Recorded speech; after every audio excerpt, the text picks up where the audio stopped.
First up, the news about the Prime Minister's visit to Uttar Pradesh. He has already reached Varanasi, and the first stop of his whistle-stop tour of UP is a tour that's being closely watched by political observers ahead of the assembly polls in the state next year. Now, Modi will be attending an event with the specially abled in Varanasi, giving away aids and appliances to more than 8,000 disabled people in his Lok Sabha constituency. Also on the agenda is the flagging off of a new train with ultra-modern coaches. But it's the event later in the day in Lucknow which is really heating up the political landscape in the state. It's going to be the first visit to Lucknow after he became the Prime Minister.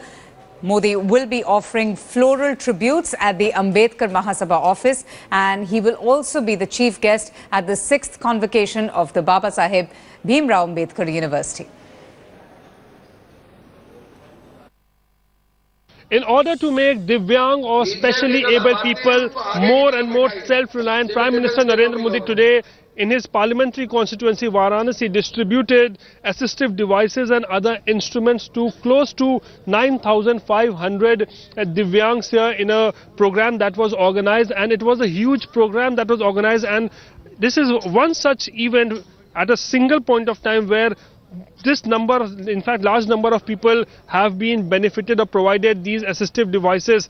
Earlier such a program was held in America where at a single event 500 people were given hearing aids, but this is a huge event where close to 9,500 Divyangs have been benefited, and tricycles have been distributed here, wheelchairs have been distributed, hearing aids, sewing machines, everything has been distributed to Divyangs. Let's get in a reaction from these specially abled people as to what do they have to say about the effort that has taken place as far as Government of India is concerned.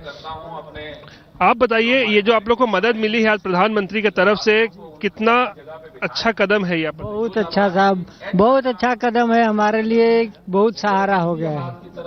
और क्या फायदा होगा आपको इससे? अब चल फिर सकते हैं, डोल साइकिल के माध्यम से कुछ डोल फिर सकते हैं, चला सकते हैं। हम पहले ठंडी या गर्मी में चलते थे तो पैर में दिक्कत होती थी मेरे, लेकिन अब हमको ये व्हील चेयर मिल गया है जिससे अब हम चल सकते हैं, मतलब कि जाके स्कूल जा सकते हैं। These Divyangs extremely happy that Prime Minister himself has taken this initiative in his parliamentary constituency and has distributed assistive devices. And obviously this was the Government of India program, and all efforts have been made also to ensure that this big and huge mega event finds a place in the Guinness Book of World Record. With camera person Deepak Kumar, this is Rohit Singh in Varanasi for India Today. Railway के engineer और कर्मचारी बधाई के पात्र हैं जिन्होंने बहुत ही खूबसूरत और यात्रियों के लिए अत्यंत आरामदायक कोच बनाया है। निश्चित रूप से ये मेक इन इंडिया का ही प्रभाव है और आने वाले समय में इस तरह के अनेक रेक भारतीय रेल बनाने जा रही है। Let's go straight to our correspondent Rohit, who joins us live from the DLW ground in Varanasi. Rohit, the Prime Minister's visit is, coming in the backdrop of Rohit Vemula's death, who was a Dalit research scholar. Now, this is a rather politically significant move by the Prime Minister. What is expected throughout the day?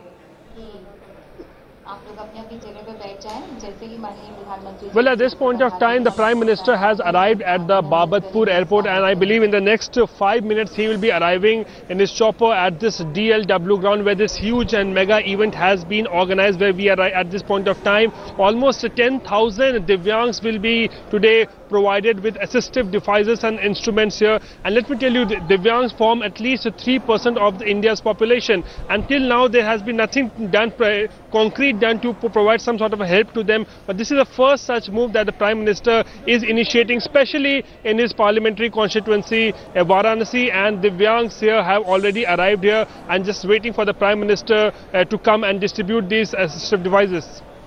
And is it true that he's also, it's the first time that the university will be seeing a sitting Prime Minister to be attending a convocation ceremony, and that also is rather interesting to note here, isn't it?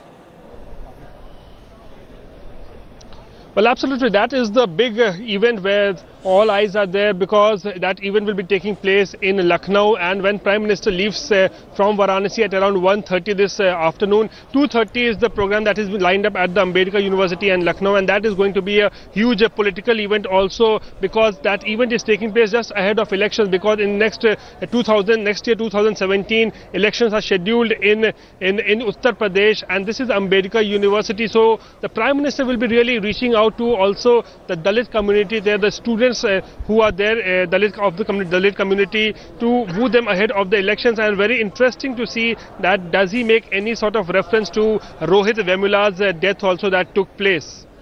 All right, for now, Rohit, thank you so much for joining us. We, of course, will keep coming back to you for further updates.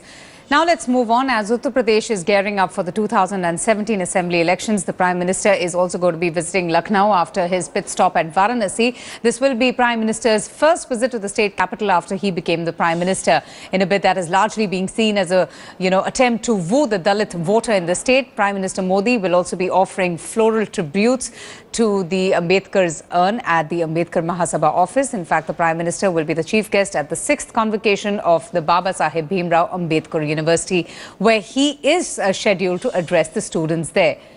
And as I was just mentioning, it's also going to be the first time in the history of the university that a sitting Prime Minister will be attending the convocation. He will also be attending the event for the distribution of e-rickshaws.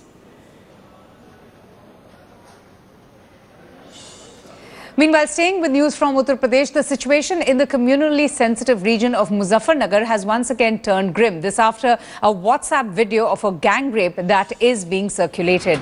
BJP's Muzaffarnagar MP Sanjeev Balia has issued a stern warning to the Akhilesh Yadav government, saying that if the police continues to adopt inaction against the culprits, villagers will escalate their protest. In fact, in a rather strongly worded message to the police, the minister has said that those arrested should be booked under the stringent National Security Act. The controversial BJP lawmaker has also threatened to call a Mahapanchayat if there is no action against the accused. And with the victim claiming that the UP police has only arrested 2 out of the 6 men who have been named by the victim, the union minister has given a 3-day notice to the administration to act against the culprits. एक मौका इन्हें दें, अगर अपने काम में विफल रहते हैं तो दूसरा मौका हम पुलिस प्रशासन को बिल्कुल नहीं दें। पंचायत की भी घोषणा की गई थी, क्या कुछ इस बारे में क्या कहेंगे? बस मैं तो ये अनुरोध करने आया था कि 3 दिन का समय लोग ले लें, अगर ये चाहेंगे तो 3 दिन में गिरफ्तारी हो जाएगी, नहीं तो अपना निर्णय लेंगे और जनता फिर अपने तरीके से। तो 3 दिन तक अगर पुलिस ने कोई कार्रवाई नहीं की, गिरफ्तारी नहीं की बाकी आरोपियों की, तो पंचायत क्या महापंचायत बुलाई जाएगी? 3 दिन बाद एक बार गाँव के सब लोगों से बात करेंगे बैठ कर, उसमें निर्णय लेंगे, निश्चित रूप से कड़े कदम उठाएंगे अगर गिरफ्तारी न हो।